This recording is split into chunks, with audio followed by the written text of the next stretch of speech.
So this is second segment, which is dance history. So Raghu is gonna share with us quickly about some interesting snippets. Yeah, okay.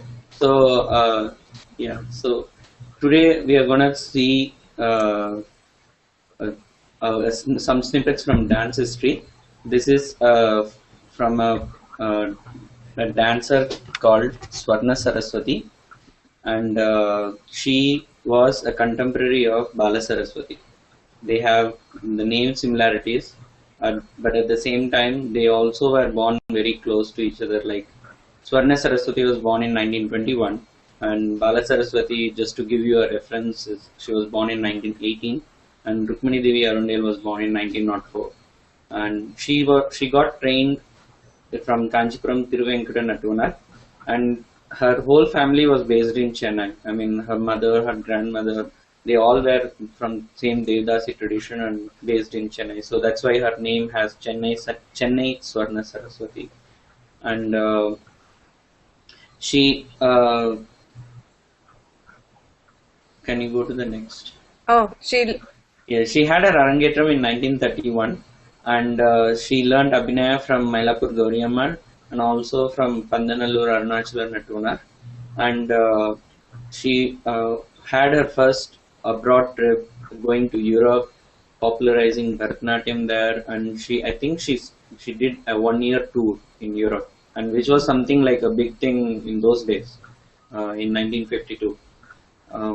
And she got numerous awards, which will come to in the next slide. But in this one, you can see her doing a particular Abhinaya piece, and she founded her school called Bharatanatyam Academy. And again, just to give everyone a perspective, it was around the same time that Balasaraswati was also teaching in the school established by Music Academy within the Music Academy complex. And after her experience in Chennai, she moved to Delhi and she taught at the Gandharva Mahavidyalaya, which is still a very big dance and music school in Delhi. And she is credited in bringing Bharatanatyam, popularizing in the north and bringing it to the people there. And she got, as I said, she had received many awards. In 1937, she got the Natyakala Visharad, and she got the title Abhinaya Saraswati because she was very well known for her Abhinaya. And she got Sangeet Natak Academy Award for Bharatanatyam in 1966. And as I said, she is credited along with Balasaraswati in bringing Bharatanatyam to the forefront, and she is another person from the same Devadasi background who was also popular in the north. In the next one, we see her with one of her students, Jayalakshmi Alva. Jayalakshmi Alva was from Mangalore, and other famous students of Swarna Saraswati are Geeta Chandran, based in Delhi, Hema Rajgopalan, based in Chicago, and she passed away in 1985. So these are the references from where I picked up the photographs and the other information about her. very when I see like these images, I kind of think about how dance was a way of life, right? Like they are not very stylized like today's dancers, like normal everyday sari and costume, but it's more like a part of life than like changing into costume and giving a performance kind of thing. Yeah, I mean, if you look at this particular photo, you see her wearing just a Otiyanam, and which right now we think that Otiyanam you wear it only when you are performing. But in those days, when I was a kid, I used to wear Udyanam with Pavada Davani and all. Yeah, exactly. So even girls in those days they used to even put a rakodi on their head, and then they put that jimki, and then the Otiyanam, and then that was like the normal attire. The traditional jewelry of South Indian jewelry, and actually that's. When you see also pictures of Devadasis, even performances, it was regular saris that they wore. and only a pajama underneath, and then they wore Vadyanam and this jewelry.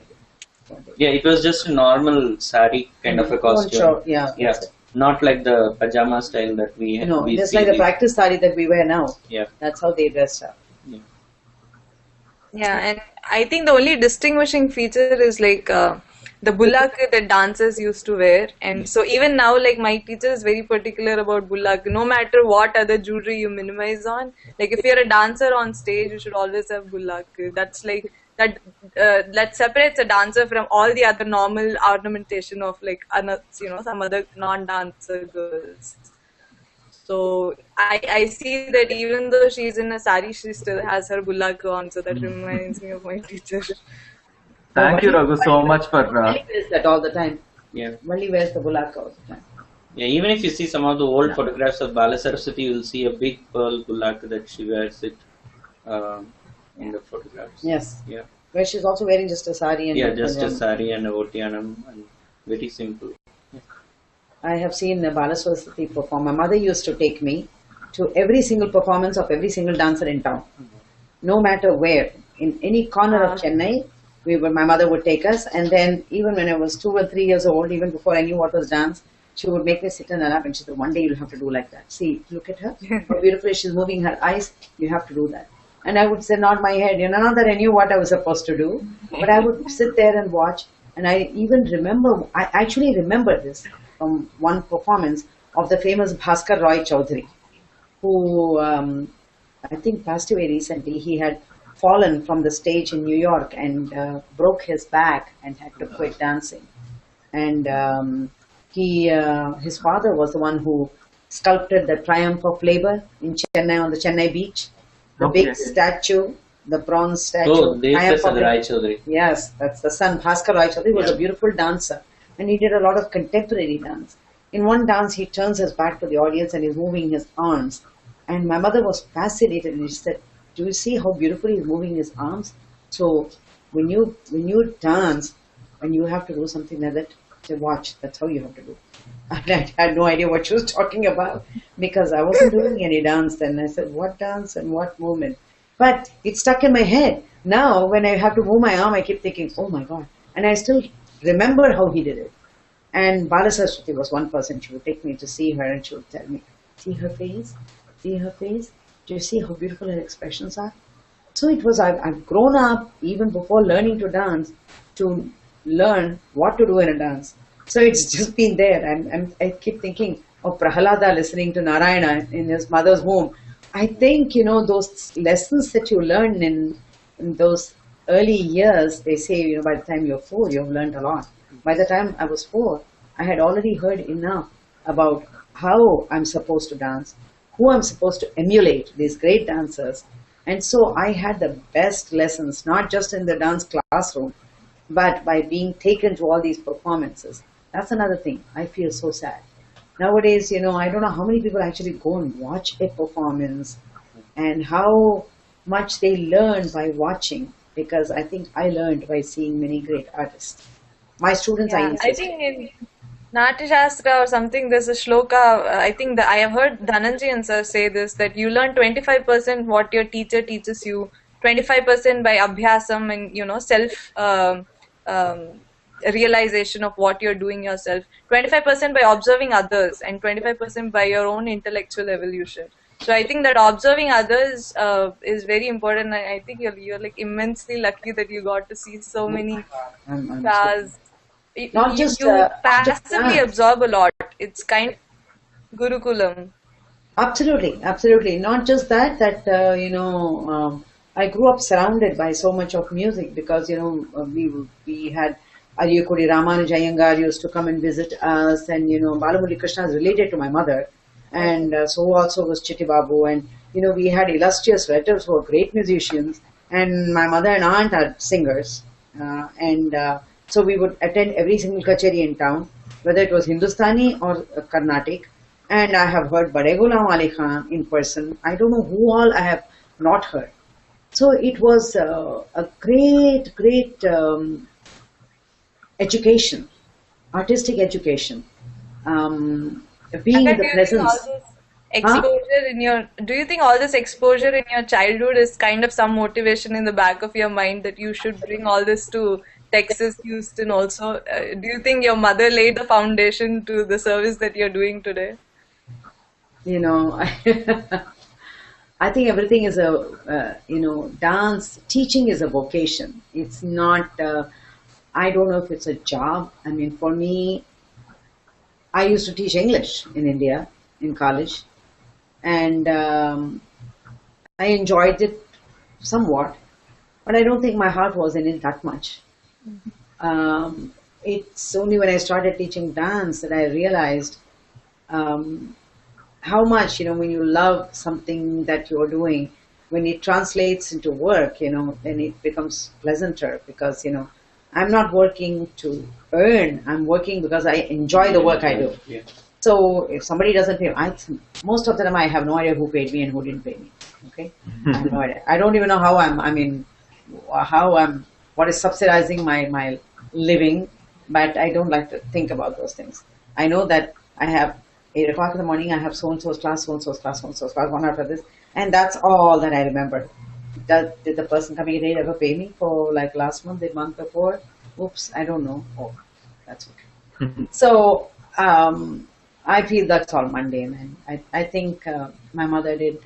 My mother is a genius. She's a very great musician, and Yeah, I would like to interrupt here and tell you all that her mother is the first female music director in the Indian film industry. Oh, Her name, what was the name? Anasuya Devi. Yeah. And her mother, my grandmother, who did not have any formal education, was married, I think, when she was 11 or something, to my grandfather, and they were the greatest of friends. She started the first women's magazine in India. It was called Anasuya, named after Sati Anasuya. And she was, in her own way, a feminist at her time.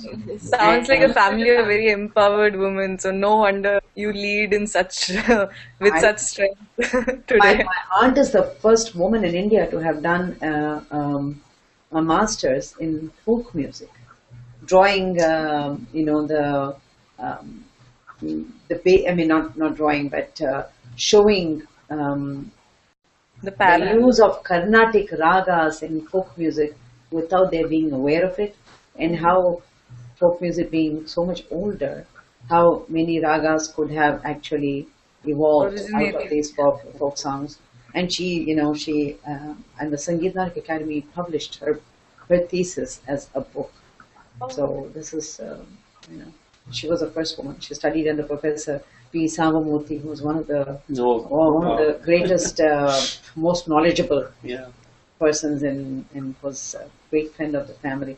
I see. I'm very lucky. I grew up watching and amongst great people, and my great uncle was my grandfather was a Padma Shri way back in 1960. My great uncle was a Padma Bhushan. I mean, long ago for literature and poetry.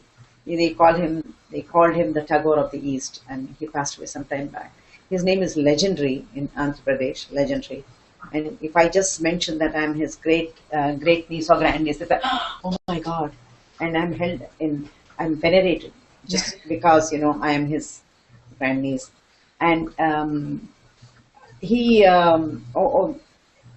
there would always be writers, poets in his house. I spent all my summers there. So I'd be listening to them. I was born and raised in Chennai. So my knowledge of Telugu was not that profound. Right. I was taught Telugu at home because I was told, you come from a family of poets, it's a shame if you don't know your mother tongue. So while I was happily talking Tamil and I was able to read and write Tamil, I could not read and write Telugu very well. I was taught. And then I thought, now I'm so grateful because I can pick up, Javali, book of Javalis and read them. And I understand and I can say, okay, I know I can do this properly. Annamacharya Kirtanas, I keep thinking, if I didn't know Tamil, I won't be able to do any Subramanya Bharati compositions or anything, not a single Sangam poem like that. And then if I didn't know Telugu, I wouldn't be able to do any of these Javalis and Padams properly. And I thought, thank God my parents opted to stay back in Tamil Nadu. Poti Sri Ramulu died and they divided the state. And I had this great, great joy of belonging to Both states. two, you know, two different subcultures and could get the best out of both of them. I'm been fortunate in many ways. And I always count my blessings because I think I've been super lucky. I think it's everyone, every dancer or even every artist would like to have an environment that really motivates them, and uh, I think everyone would like to be in such an environment where uh, it's that this motivating. So my question to Akka is, you have been a child artist and have acted in movies. So in those days, when I say those days, it's not like 100 years ago, but like uh, those black and white movies. Whenever there used to be a dance song, they used to show Bharatanatyam, and there used to be songs that had authentic Bharatanatyam movements in them. And these days, when we even like few years ago, there was one movie that came, and there was a hero who was dancing, and he did a Gudita Metadu, and it just looked like as if he was just jumping up like a frog. And someone, when I was learning, and someone said, "Hey, see this? Are you dancing like him in this movie?"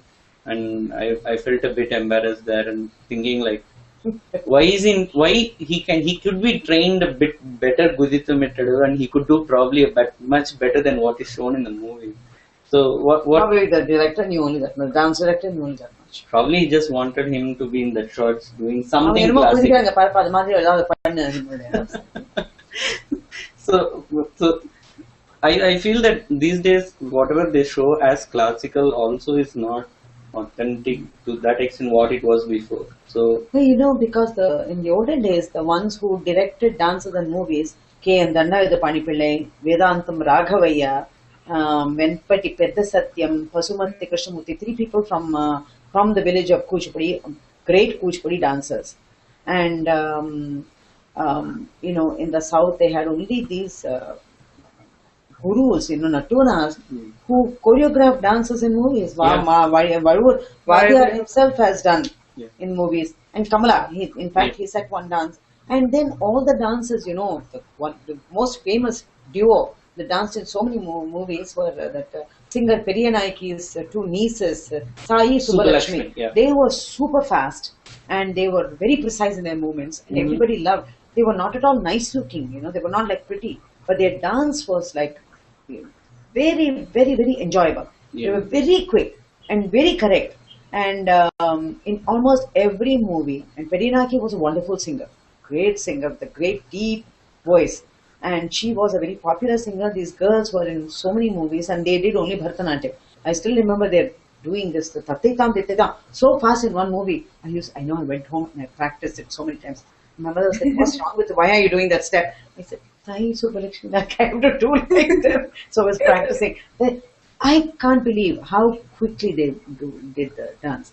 But it was so interesting because it was real Bharatanatyam or real Kuchipudi that was being projected in movies, and it was done by real teachers. Nowadays, I think it's like, fake, fake dancing by fake. These people are not classical, the ones, like take a Saroj Khan, somebody like that. They have specialized in the genre called Bollywood dancing.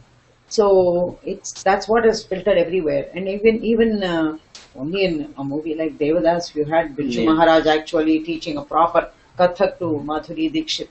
But I don't think there's anything like that happening in our movies because, even this so-called ones are Rara, Sarasapurara without the Bharatanatyam. There's no... Chandramukhi. Senior moment, I forgot the name of the movie. But, all those, how much of Bharatanatyam is there? But even in olden Vineet is a good dancer. Yeah. Akka, olden days, even the main actors and actresses, at least the actresses, were trained in dance. So even their emoting and abhinaya had a certain element of classicism and training in them. They went to So how do you like today? dance. Even people who are acting as dancers are not dancers. Exactly. No, because see, the best known actresses of that time, they were all dancers before they became actors. Now Um, everybody is a model. yeah. Yes, yes. I mean, this is kind of a cultural change where earlier knowing music, knowing dance was kind of like, every actress needed to have in their CV, in their resume. And now it's like they don't even have to know the language. Language, true. Yeah, it's okay. I mean, even if they don't know Tamil, it's okay. They can bring someone else and dub them. Excuse me, what Tamil do you hear on any of those popular TV shows? I had somebody had to tell me it's Tamil. It was Tamil. I said, what are they speaking? I asked the driver, என்ன பேசிட்டு இருக்காங்க? அது வந்து some radio, என்ன சொல்றீங்க நீங்க? அப்படி. I don't even know. So when it's become, it's a fad now to do, to speak this Stylish fake, Tamil. for Tamil, to speak for Tamil and to do, Different accent. dances, which are supposedly Bharatanatyam, but, looks like something else. It's just, I hope it will pass. Because it's, I mean, I get scared. I worry. And then, I worry a lot about what is going to happen to classical dance in the future. What is the future? Is there a future? And then I watch some of my students and I keep thinking, I think there is a future. But there's some of them who are so conservative, young girls born and raised here, that they will not, if I ask them to do without a melaka, they'll say, no, they're so conservative. They want to look authentic. They want to dress the correct way. And in fact, we were asked to perform somewhere where we went to the performance. We were asked by the Houston Grand Opera to perform for something. And we thought, okay, Houston Grand Opera is such a big name. And we went there and we discovered it was a wine party and everybody had a wine glass in their hand. Here we were dressed in Bharatanatyam costume. I looked at them and I almost fainted. I walked up to the director. I said, where is the dance? Oh, it's going to be in the tent there. And I said, in the tent, and people are going to be standing around drinking. Yes, I said, you know what? You'll have to excuse me, but we cannot perform. He said, why? I said, we cannot. This dance cannot be done in a tent with people drinking wine. It is just sacrilegious. Please forgive me. And somebody spoke to us very insultingly, and one of the girls started crying. She felt so bad. She said, Rathna aunty, how could they think that we can dance in this place like this? And this girl was born and raised here. She was just a teenager. But she took it so, I mean, for her it was an insult not to her, but to the dance itself, to the dance style. And I was so proud of my students that they did not want, they refused to perform there. I said, okay, as long as there are students like you and you who think that this is something there's the sanctity in this, there's hope for the dance. And one of them actually, she's married, she's got kids, all her children are learning dance. And she continues to dance. We moved to India. But, there is hope, but it kind of is dwindling, and so I worry. And I'm wondering, I think people like you should, you should enlarge your network and draw in more people so that make it somehow or the other, make this more visible, so that people understand that there is something just beyond just learning and dance. I just wanted to mention that as a child artist, I danced in movies too. And the dances that I did, it was they were directed by these, and it was complete. I still have copies of the movies in which I danced. One was Master Chinnasatyam himself in Panduranga Mahatyam of Krishna dancing on the Kaliya Matana. Oh, he choreographed it. Yes, he choreographed that. And which movie was this? Panduranga Mahatyam. N.T. Rama. And then there was another one in Vinayaka Chavithi, in which they every Vinayaka Chaturthi they show this movie on the thing. And I see every year I see myself on the TV. Yeah. So I've stopped the channel. I said I don't need it anymore. I can't take it. But I have that, and the whole thing is proper. It's the proper Kuchipudi dance. So that was proper Kuchipudi. Mm-hmm. I didn't even know Kuchipudi at the time. They taught me. I mean, I was 7 years old or something. So they taught me Kuchipudi steps. and I did them. I don't know how authentic they were at that time, but they were changed a little bit for the movie. But and the choreography was so beautiful. The group dance that I was watching, I was thinking, my God, they were such visionaries in those days. Beautiful choreography of groups, and everything was done so tastefully. Nice clothes, properly clothed, not minimally clothed, properly clothed, and nicely done, and using proper kuchipudi steps. And I see that missing. Yeah, we hope that such days of cinema where authentic classical dances were shown will come back, and because right now everyone is expecting the next Kamal Hassan movie, and where he plays a classical dancer in that movie. So I have to tell you this. I've known Kamal Hassan for a very, very long time. His niece Suhasini used to learn with my teacher, with Sarasa teacher. And Suhasini was a young girl. So Kamal used to bring Suhasini to class. And then he would sit there and he said, Aramandi sariyala ukkarunga.